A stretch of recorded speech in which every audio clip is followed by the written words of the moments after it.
तो आज हम एक और लोक कथा सुन रहे हैं। लोक कथा का नाम है गप हाँकने वाली बीबी। किसी जमाने में एक किसान और उसकी बीवी रहते थे। बीबी को गप हाँकने का बहुत शौक था। कोई बात भी उसके पेट में नहीं पचती थी। जो ही वह कोई बात सुनती, त्यों ही सारे गांव में उसका ढिंढोरा पीट देती।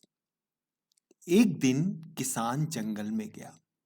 उसने भेड़ियों को फंसाने के लिए गड्ढा खोदना शुरू किया तो वहां दबा हुआ एक खजाना पाया। किसान ने अपने आप से कहा, अब क्या करूं? जैसे ही मेरी बीबी को इस खजाने का पता चलेगा, वैसे ही वह सभी जगह यह खबर फैला देगी। जमींदार को भी इसकी भनक मिल जाएगी और तब यह खजाना मुझसे छिन जाएगा। मेरी पूंजी लुट जाएगी। उसने सोचा, बहुत सोचा और आखिर उसे एक तरकीब सूझी। उसने खजाने को दबाकर वहां निशान लगाया और घर की तरफ चल दिया। नदी तट पर पहुंचकर उसने अपने जाल पर नजर डाली। उसमें एक मछली तड़पती देखी। उसने मछली निकाल ली और आगे चल दिया। शीघ्र ही वह अपने लगाए हुए फंदे के पास पहुंचा और उसमें एक खरगोश को फंसा पाया। किसान ने खरगोश को फंदे से बाहर निकालकर उसकी जगह मछली को और खरगोश को मछली के जाल में रख दिया। अंधेरा हो जाने के बाद वह घर लौटा। अच्छा तात्याना, चूल्हा जलाकर जल्दी जल्दी बहुत सी पूरियां बना दो। किस लिए? क्या किसी ने रात के समय चूल्हा जलाने की बात सुनी है? आखिर किस लिए यह सब झंझट करना चाहते हो? बहस में मत पड़ो। वही करो जो मैंने करने को कहा है। सुनो तात्याना, मैंने एक दबा हुआ खजाना पाया है और आज रात हमें अवश्य ही उसे घर ले आना चाहिए। उसकी बीवी बेहद खुश हुई। उसने पलक झपकते ही सब कुछ कर डाला। चूल्हा जलाया और पूरियां तलने लगी। स्वामी, इन्हें गर्म गर्म ही खा लो, उसने कहा। किसान ने एक पूरी खाई और बीबी की आंख बचाकर दो तीन अपने थैले में डाल ली। फिर एक पूरी खाई और दो तीन थैले में डाल ली। अब तो तुम खूब पूरियां हड़पते जा रहे हो। मैं तो इतनी जल्दी बना भी नहीं सकती, उसकी बीबी ने कहा। हमें बहुत दूर जाना है और खजाना बेहद भारी है, इसलिए मुझे पेट भरकर खा लेना चाहिए। किसान ने वह थैला पूरियों से ठसाठस भर लिया और बोला, अच्छा, मैंने तो खूब छक्कर खा लिया। अब तुम कुछ खा लो तो चले। हमें जल्दी करनी चाहिए। बीवी ने जल्दी से खाना खाया और वे दोनों चल पड़े। इस वक्त तक काफी अंधेरा हो चुका था। किसान अपनी बीवी से आगे आगे चल रहा था। उसने थैले में से पूड़ियां निकाली और निकाल निकाल कर पेड़ों की टहनियों पर लटकानी शुरू कर दी। कुछ देर बाद बीवी ने पूरियां देखी। अरे देखो तो, दरख्तों पर पूरियां लटकी हुई है। तो इसमें हैरानी की क्या बात है? उसके पति ने कहा, क्या तुमने अभी अभी पूरियों की बरसात नहीं देखी? नहीं, मेरी आंखें नीचे की ओर लगी हुई थी ताकि मैं कहीं जड़ों से ठोकर न खा जाऊं। मैंने यहां खरगोशों के लिए फंदा लगाया था। किसान ने कहा, चलो देख लें। वे फंदे के पास गए।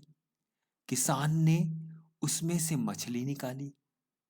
प्यारे, इस फंदे में मछली कैसे फंस सकती है? उसकी बीवी ने पूछा। तुम नहीं जानती? जमीन पर चलने वाली मछलियां भी होती हैं। लो, जरा गौर करो।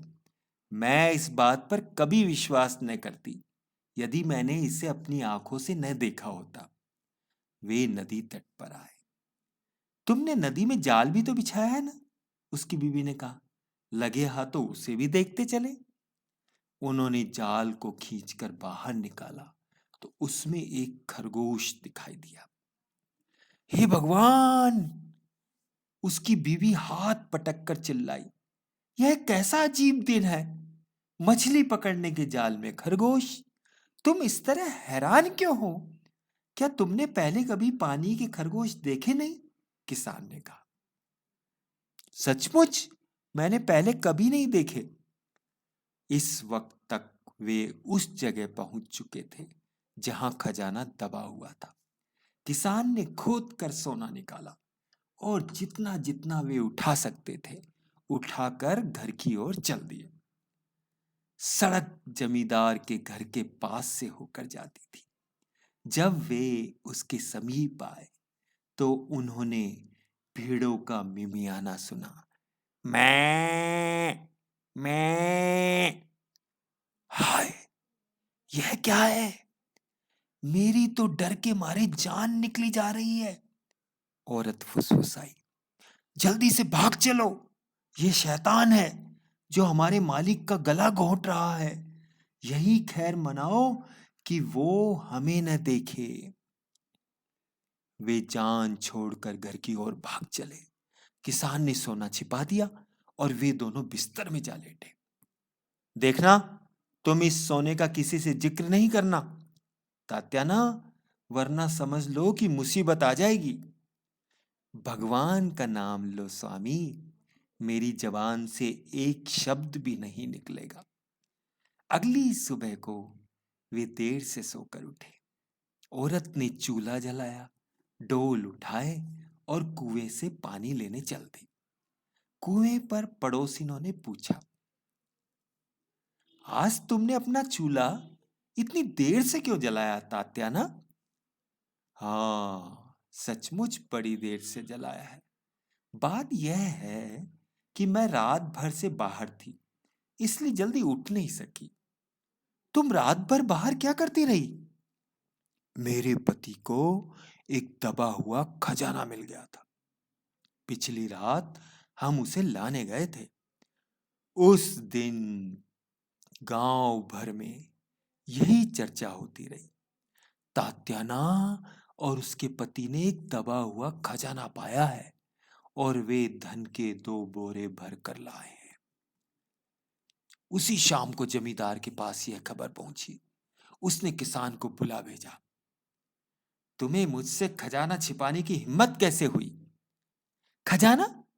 मैंने तो कभी कोई खजाना देखा सुना नहीं हुजूर, किसान ने जवाब दिया। सच सच बताओ, मालिक चिल्लाया। मैं सब कुछ जानता हूं, खुद तुम्हारी बीवी ने सबको बताया है। ओ, अब समझा।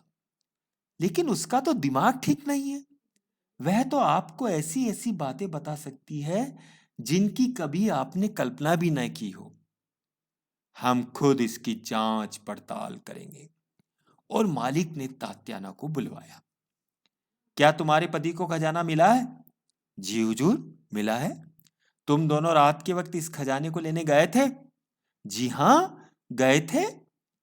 मुझे इसके बारे में विस्तार से बताओ। पहले हम जंगल में से गए जहां सभी पेड़ों पर पूरियां लटकी हुई थी। पूरियां? जंगल में पूरियां? हाँ जनाब, पूरियों की बरसात हुई थी।